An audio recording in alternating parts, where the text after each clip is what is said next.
Argentina's president tests positive for COVID-19. A French energy company shuts down operation at its site in northern Mozambique due to recent Islamist attack. And Myanmar's ousted civilian leader Aung San Suu Kyi has been slammed with a fifth charge by the ruling military junta.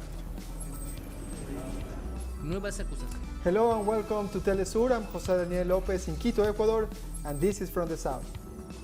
Argentine President Alberto Fernandez has tested positive for COVID-19. President Fernandez, who has been vaccinated against COVID-19, said that his antigen test came back positive after a slight fever and headache. He is now waiting for the results of a PCR test as well. The president, who turned 62 on Friday, was in isolation as a precaution, but said he was physically well. Fernandez was inoculated with the Russian Sputnik V vaccine and had his second shot on February 11th. Argentina is facing a second wave of the coronavirus with a sustained rise in cases. The country of 44 million people has recorded more than 2.3 million infections and over 55,000 deaths from COVID-19.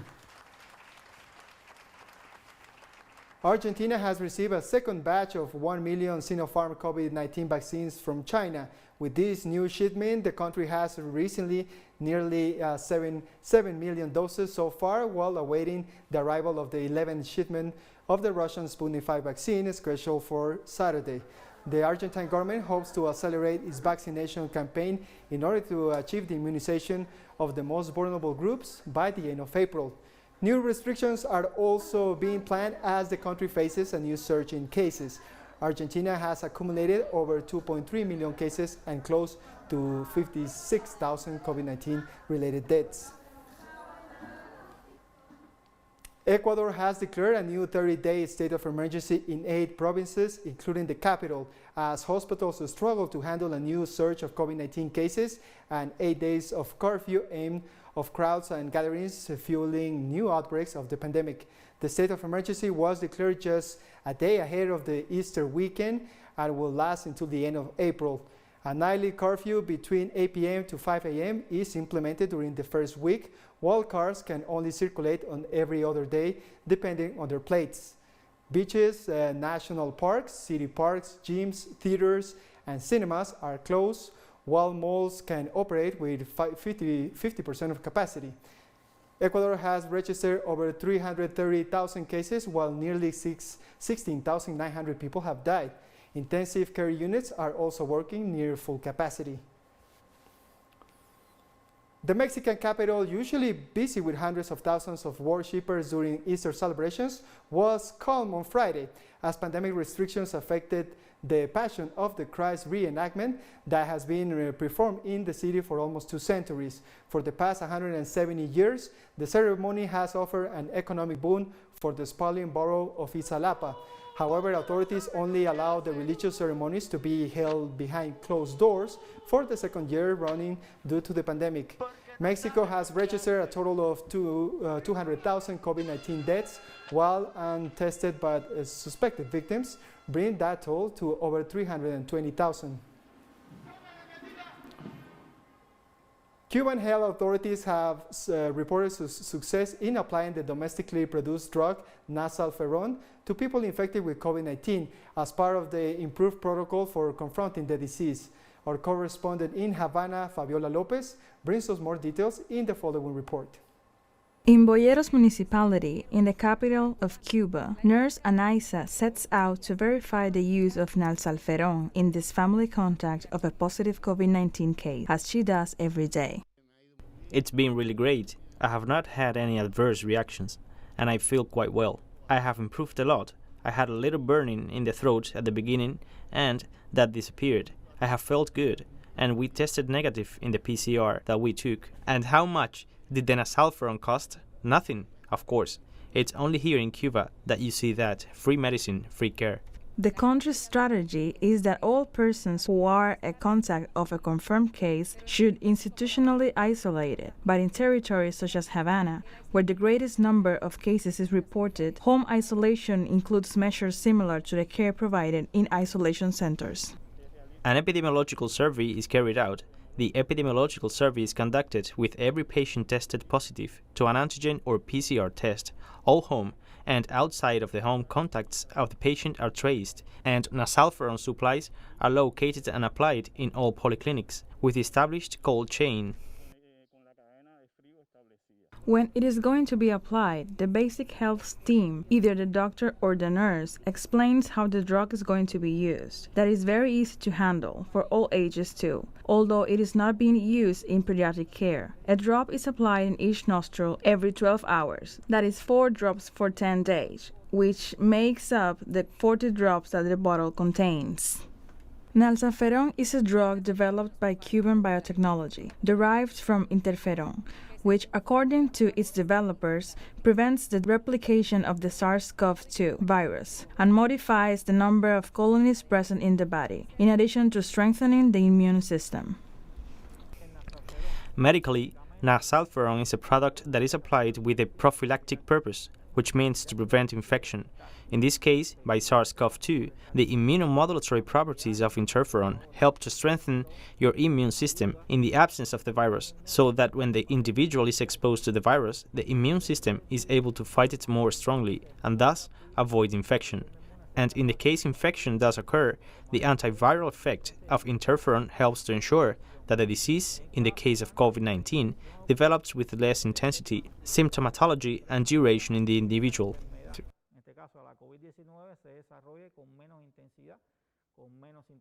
With 93% effectiveness, nalsaferon has been applied to medical personnel in the red zone of hospitals, where the fight against COVID-19 is waged, and to health collaborators working abroad. It is also being supplied to travelers and those who lived with them, and to tourist sector workers. The Cuban protocol of action against COVID-19 always took into account as one of the fundamental guidelines to use of prophylactic drugs to prevent infection and passage of sick individual to stages of severity and chronicity. Dr. Hugo Nordarce explains that there are 3 key principles to the Cuban protocol of action against COVID-19. That people don't get sick, that if they do get sick, they don't deteriorate to a worse condition, and that if they do, they don't die. Fabiola López, TeleSUR, La Habana. We thank Fabiola for that report. In Chile, 19 more communities have been put under lockdown as part of measures to face a new wave of COVID-19 infections in the country. The government tightened their restrictions as daily case numbers continue to surge, with the total now surpassing 1 million. On Thursday, the government announced the closure of the country's borders from the 5th of April till the end of the month in a bid to curb the spread of the virus. In addition, the curfew in place for the past year has been brought forward 1 hour to start at 9 p.m. and run until 5 a.m. The Bolivian far right is calling for a pact of silence, whereby it pledges to abandon its claims of electoral fraud in the 2019 general elections, which were used as an excuse for the coup against Evo Morales' government. However, the movement towards socialism has rejected this so-called formula for impunity. Our correspondent Freddy Morales has the story.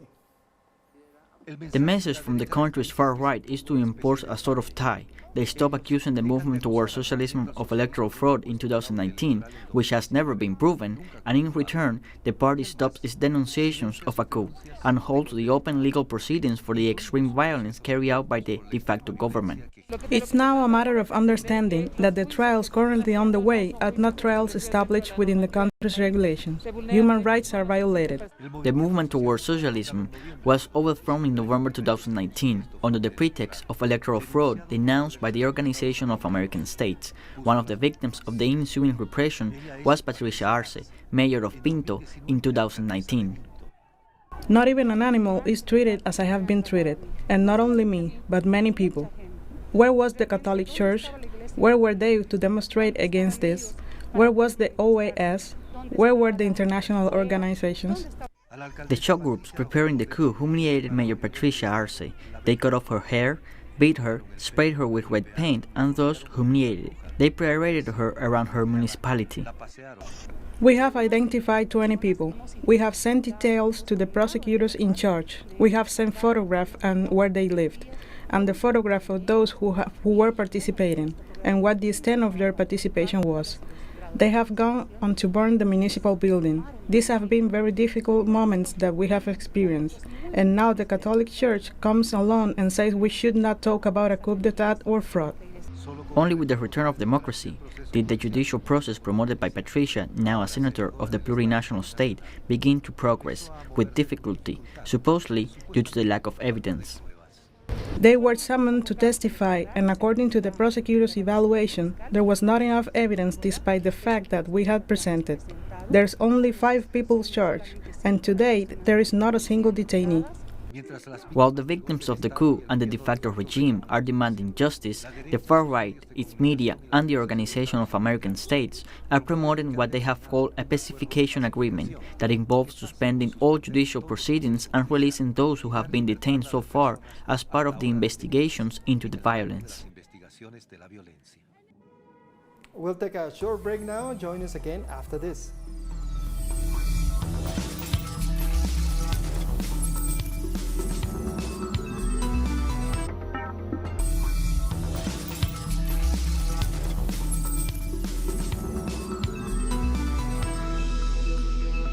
Welcome back. Hundreds of internally displaced people from Mozambique have finally found shelter a week after a G-Day's attack on the town of Palma. After spending days hiding in forests following a deadly raid on the northern Mozambican town of Palma, survivors have found safety at a shelter in a sports center in Pemba, 200 kilometers from Palma. The coordinated attack left dozens of people dead and more than 8,000 displaced. Many more are still missing after the insurgency. The attack launched last Wednesday was the latest in a string of more than 830 organized raids by the Islamist militants over the past 3 years, killing more than 2,689 and uprooting nearly 700,000. This is what happened in Palma. The bandits stayed there for 15 hours. The population of Palma fled. 8 people died on the boat, in the water, on the way to Mujane. Another 8 people hid in the bush. People died. The bandits were looking for people. There's a deep suffering.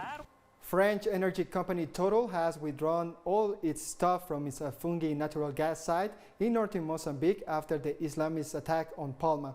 According to the company's sources, Total has decided to withdraw its stuff as militants appear to get closer to the site. The company also last week called off the planned resumption of a construction at the 20 billion development due to the violence. They have not yet issued a statement on that decision.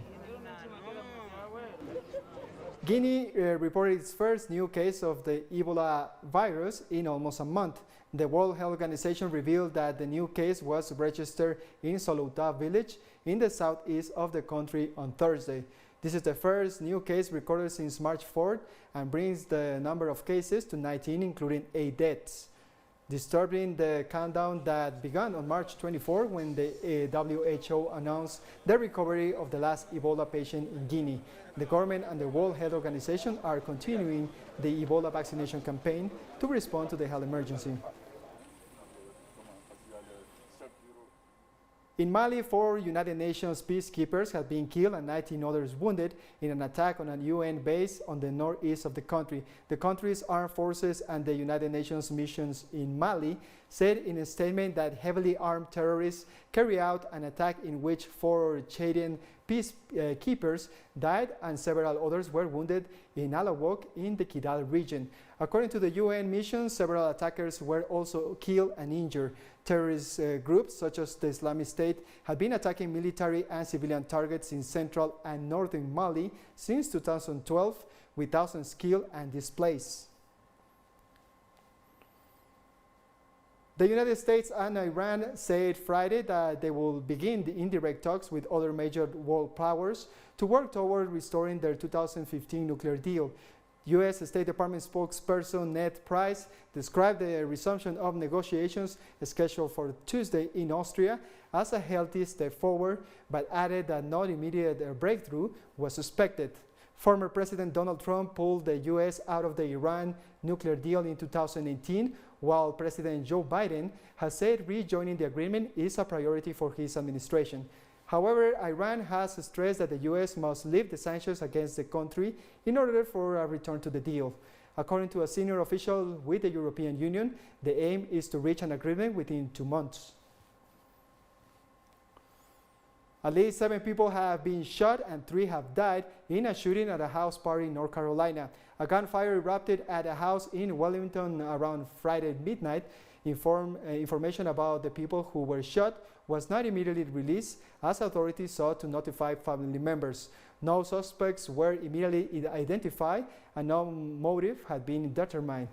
The incident follows 3 high-profile mass shootings in less than 3 weeks in the United States. And still in the United States, a police officer have died after a car rammed into a security checkpoint outside Congress. U.S. Capitol Police confirmed earlier that 2 officers had been injured after a car attempted to run through a security checkpoint near the heavily guarded northern entrance of the U.S. Capitol. The suspect was later killed in custody after attacking another officer. Capitol staff was instructed to remain inside the building and away from doors and windows. Acting Chief of the Capitol Police, Yomanda Pittman, confirmed that the suspect tried to ram through a Capitol security barrier with his car at approximately 1:42 p.m. local time before exiting the vehicle with a knife in his hand and tried to cut towards the officers present who were open fire. There's not a lot of information that we can release to the public at this time, but we certainly will be working very closely with our partners at the Park Police, at the U.S. Capitol Police. At this time, I just want to extend my deepest condolences on behalf of the entire Metropolitan Police Department to all of the officers at the United States Capitol Police for their service and unfortunately for the loss of life that have occurred here today. And we have more news in a minute, so stay with us.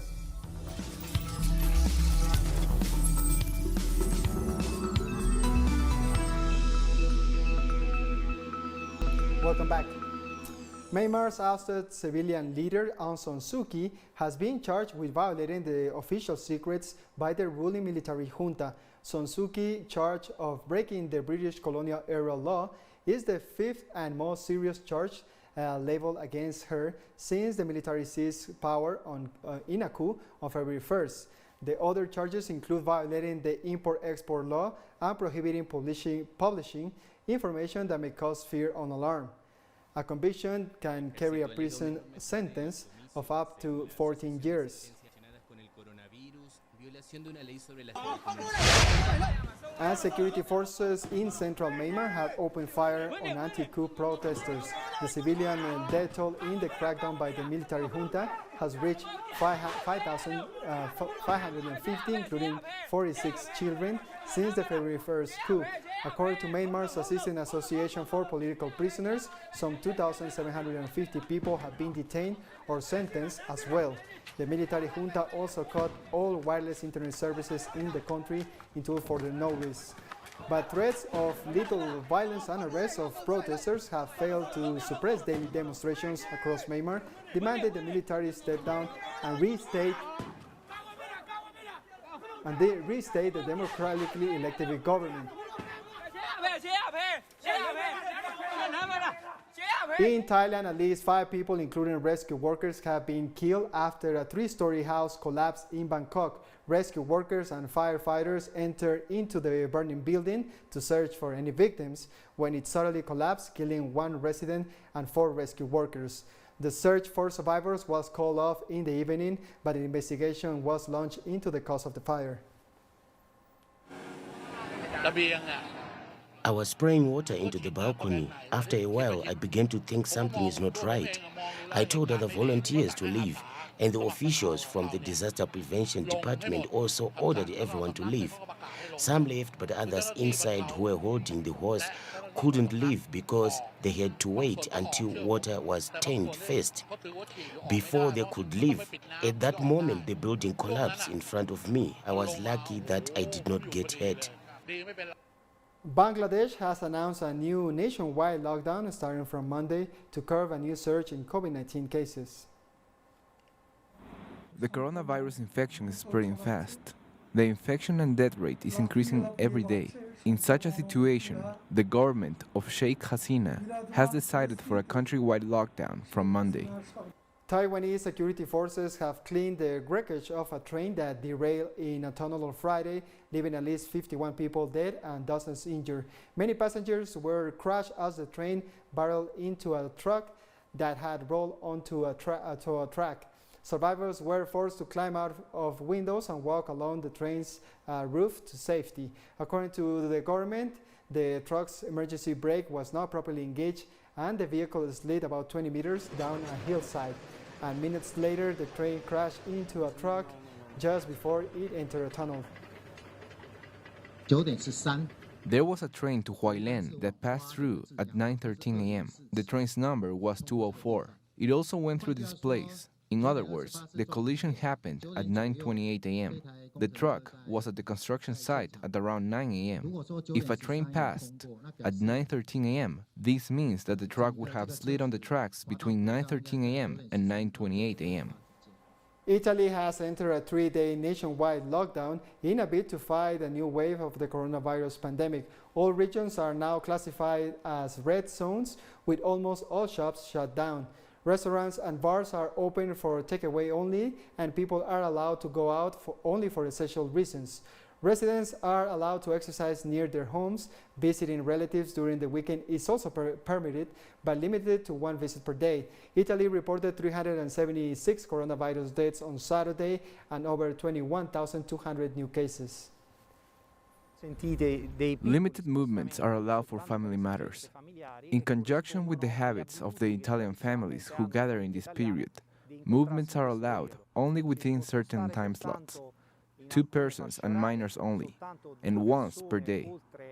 Businesses and shops are momentarily closed, so there is less movement of people because the more people go around, the more the contagion risk.